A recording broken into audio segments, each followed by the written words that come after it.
النهاردة هنعمل وصفة عيش تجنن. هتنفع للبرجر وهتنفع للفاهيتا الشاورما وسندوتشات التونة كمان.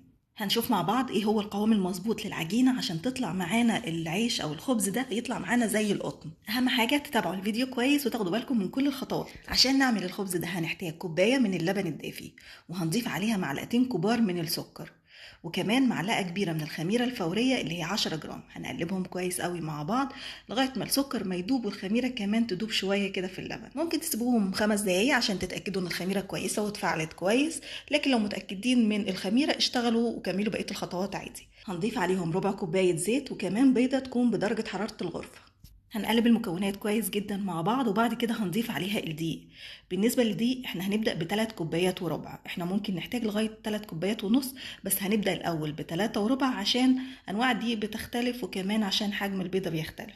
وهضيف عليهم نص معلقة صغيرة من الملح، وهبدأ بقى ألم المكونات كلها مع بعض بالشكل ده. العجينة عشان تبقى مظبوطة معانا لازم يبقى فيها تلزيقة خفيفة، مش تلزيقة جامدة. يعني زي ما انتوا شايفين كده هي ملمومة، لكن في نفس الوقت فيها تلزيقة شوية. لو بتلزق معاكوا زيادة عن اللزوم ومش عارفين تعجنوها، يبقى على الرخامة اللي انتوا بتعجنوا عليها كده ممكن تحطوا بقى الربع كوباية اللي احنا كنا شايلينها على جنب، تبدأوا تحطوا منها لغاية ما العجينة تبدأ تلم معاكوا، بس برضو تبقى طرية. يعني ما تزودوش قوي في الدقيق عشان العجينة ما تبقاش مكتومة او ما تكونش قاسية. بعد كده هنضيف معلقتين من الزيت، ممكن بدل معلقتين الزيت نضيف معلقتين من الزبدة الطرية، ونكمل عجن. في الأول هنحس إن العجينة بتتقطع كده معانا، لكن بعد شوية كل ما هنعجن هتبدأ تلم معانا. بعد ما نضيف الزيت بنعجن حوالي 5 دقايق لغاية ما العجينة تبقى طرية معانا وملساء تماما بالشكل اللي انتوا شايفينه ده.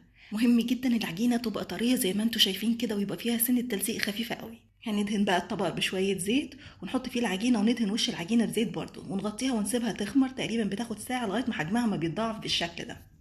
هلمها كده على شكل رول وهبدأ بعد كده أقطعها. لو انتوا عايزين حجم العيش يبقى كبير يبقى قطعوها على 6 وحدات، لكن لو عايزينه متوسط ممكن تعملوها لغاية 8 وحدات. لو حابين ان الأحجام تبقى متساوية بالظبط، اوزنوا العجينة واقسموها على العدد اللي انتوا عايزينه عشان تعرفوا كل واحدة تبقى وزنها قد ايه. وبعد ما بنقطعها بناخد واحدة واحدة كده، بنفرغ منها الهواء ونبدأ نلمها بالشكل اللي انتوا شايفينه. مهم جدا ان احنا نقفلها كويس قوي من تحت، ونفضل نلف فيها بالطريقة دي عشان السطح بتاعها يبقى أملس. وبعد كده نقعد نكورها كده شوية على السطح اللي احنا شغالين عليه عشان يدينا شكل الكورة. ودي واحدة تانية عشان تشوفوا طريقة التشكيل بالظبط ازاي. مهم جدا ان الجزء اللي انتم مقفلينه يبقى من تحت، ما يبقاش جاي على جنب، لانه لو جاي على جنب شوية هيفتح منكم وانتوا بتخبزوا. انا مش بحبه يكون عالي قوي، عشان كده بضغط عليه حاجة بسيطة كده بايديا. حاولوا على قد ما تقدروا ان يكون الضغطة يعني متساوية، لكن لو انتوا بتحبوه عالي يبقى سيبوا الكور زي ما هي، ما تعملوش فيها اي حاجة. بعد كده هنغطيه ونسيبه يخمر مرة تانية تقريبا حوالي نص ساعة او اكتر شوية، لغاية ما نحس ان حجمه تضاعف شوية. انا لما قطعت العجينة عملتها على 7، وخدت الحتة ال7 قطعتها ل3 قطع، هعمل بيها فينو صغير كده عشان تشوفوا العجينة انها تنفع كمان تعملوا بيها الفينو. طبعا احنا بنفردها كده بايدينا، وبعد كده بنلفها ونضغط، نلف ونضغط لغايه ما بنعملها رول بالشكل اللي انتوا شايفينه، وبنقفل الاطراف كلها على بعض. ومهم جدا الجزء اللي احنا قافلينه يبقى من تحت. ده كده العيش بعد ما خمر للمره التانية. عشان ندهن الوش هنحتاج معلقتين من اللبن، وهنضيف عليهم معلقه صغيره من السكر ندوبهم فيها كويس جدا، ونبدا ندهن الوش كله بالجوانب، يعني ندهنها كويس قوي. ممكن بدل اللبن كمان ممكن نستخدم ميه عليها السكر. السكر بيدي لمعة حلوة قوي للعيش من فوق. وبرضه ممكن تدهن ببيض، يعني حسب اللي انتوا تفضلوه استخدموه. بعد ما بندهنهم كويس بنحط على الوش كده رشة من السمسم، بيديها طعم حلو قوي. بالنسبة للتسوية طبعا انتوا عارفين الفرن لازم تكون متسخنة قبلها تقريبا بحوالي ربع ساعة لغاية ما تسخن كويس جدا وتوصل لدرجة الحرارة المظبوطة. احنا عايزين الفرن تبقى على 190 او 200 حسب حرارة الفرن، يعني لو هي سخنة قوي خلوها 190، عادية خلوها 200. بنحط الصينية في الرف الوسطاني، بتاخد تقريبا من 15 ل 20 دقيقة، لكن انتوا من اول 12 دقيقة تبدأوا تتابعوها عشان طبعا الافران مش زي بعض. وطبعا لو في مروحة في الفرن بنشغلها. في الاخر ممكن تفتحوا الشواية عشان تاخد اللون الحلو اللي من فوق ده.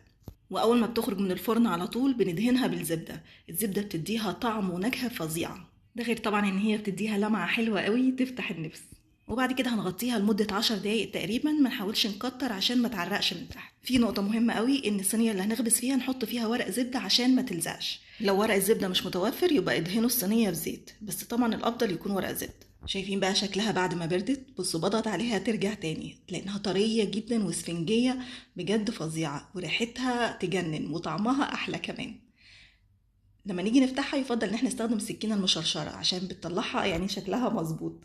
شايفين شكلها من جوه مفرغة ومستوية كويس جدا، ومهما ضغطتوا عليها هترجع تاني لان العجينة بتاعتها بجد حلوة قوي.